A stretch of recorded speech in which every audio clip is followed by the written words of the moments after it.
चंडीगढ़ नगर निगम mayor चुनाव करवाने के लिए जिम्मेदार पीठासीन अधिकारी अनिल मसीह एक पर्ची पर कुछ लिखते हैं, उसके बाद ऊपर देखते हैं। क्यों इतने बेचैन नजर आ रहे हैं?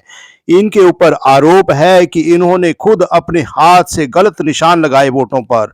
आम आदमी पार्टी और कांग्रेस पार्टी के कई वोट, 8 वोट जो एक तरह से इनवैलिड करार दे दिए। इस मामले में जो प्रेस कॉन्फ्रेंस हुई है, आप खुद सुनिए।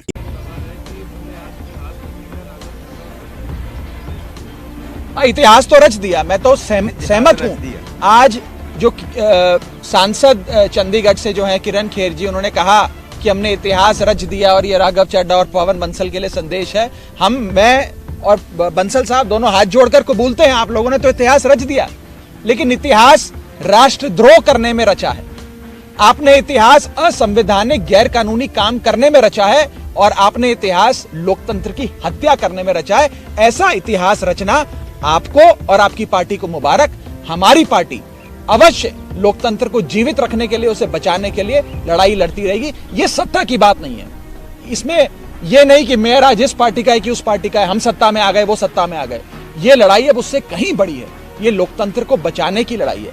अगर आप खुद सोचिए कि एक मेयर जैसे छोटे से चुनाव में अगर बीजेपी ये हरकत कर सकती है, तो 2024 के चुनाव में अपनी आंखों के सामने हार देख बीजेपी क्या क्या गैर कानूनी काम करेगी, आप इसका अंदाजा भी नहीं लगा सकते।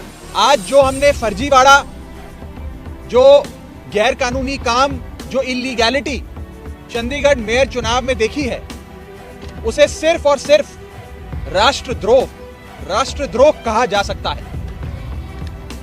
आप सभी ये बात जानते हैं कि मेयर के चुनाव में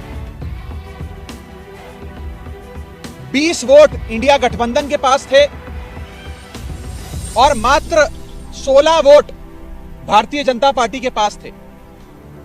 15 और साथ में अगर मैं एक और अन्य वोट भी जोड़ दूं, जहां 20 वोट आम आदमी पार्टी और कांग्रेस पार्टी के इंडिया गठबंधन के पास थे, वहां गठबंधन का जीतना, इंडिया अलायंस का जीतना तय था। और अपनी हार को सामने देख बीजेपी ने षड्यंत्र रचे। सबसे पहले 18 जनवरी को होने वाले चुनाव में प्रिसाइडिंग अफसर, जो चुनाव कराता है अफसर, उसे बीमार करके अस्पताल में भर्ती करा दिया ताकि उस दिन चुनाव ना हो। फिर चुनाव की जब नई तारीख आई जो हाईकोर्ट ने निर्धारित करी, उस बीच ऑपरेशन लोटस करके आम आदमी पार्टी की और कांग्रेस के पार्षदों को खरीदने की कोशिश करी गई। जब बीजेपी का ऑपरेशन लोटस भी फेल हो गया, तो बीजेपी ने आज आप सबकी आंखों के सामने और आप सबके कैमरों में कैद जो फर्जीवाड़ा किया है, पहले मैं सिलसिलेवार तरीके से आपको बताना चाहता हूं।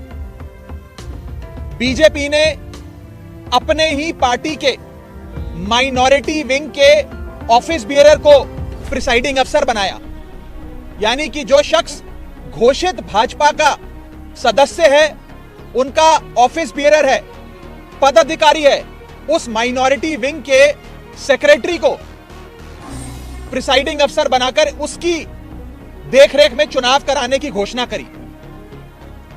चुनाव में जब वोटिंग समाप्त हुई और काउंटिंग की बारी आई, तो इस भाजपा के ऑफिस बियरर प्रिसाइडिंग अफसर ने किसी भी पार्टी के इलेक्शन एजेंट को आगे नहीं आने दिया।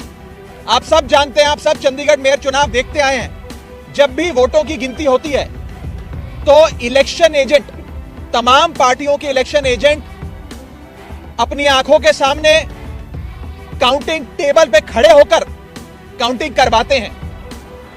लेकिन पहली बार इतिहास में देखा गया कि इलेक्शन एजेंट्स को दूर कर दिया गया, उन्हें टेबल के नजदीक नहीं आने दिया गया।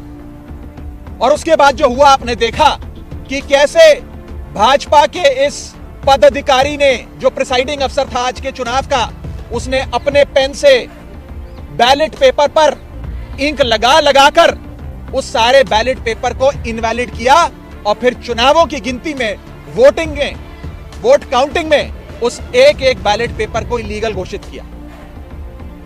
पहली बार चंडीगढ़ मेयर चुनाव में कुल 36 वोटों में से 8 वोट इनवैलिड घोषित कर दिए गए। इतिहास में आज तक नहीं हुआ। आम आदमी पार्टी और कांग्रेस के गठबंधन को 20 वोट पड़ने थे, हमें 12 वोट पड़े और हमारे 8 वोट इनवैलिड घोषित कर दिए गए और भाजपा का एक भी वोट इनवैलिड नहीं घोषित किया गया। भाजपा के और उनके कुल वोट 16 थे, उनको 16 वोट पड़े और आम आदमी पार्टी के 20 में से 8 वोटों को इनवैलिड यानी कि अवैध घोषित करके हमारे वोटों को घटाकर 12 कर दिया गया। साथियों, जब भी किसी भी वोट को अवैध घोषित किया जाता है या इनवैलिड करार दिया जाता है तो उस वोट को दोनों पार्टियों के काउंटिंग एजेंट को दिखाया जाता है अवैध घोषित करने से पहले।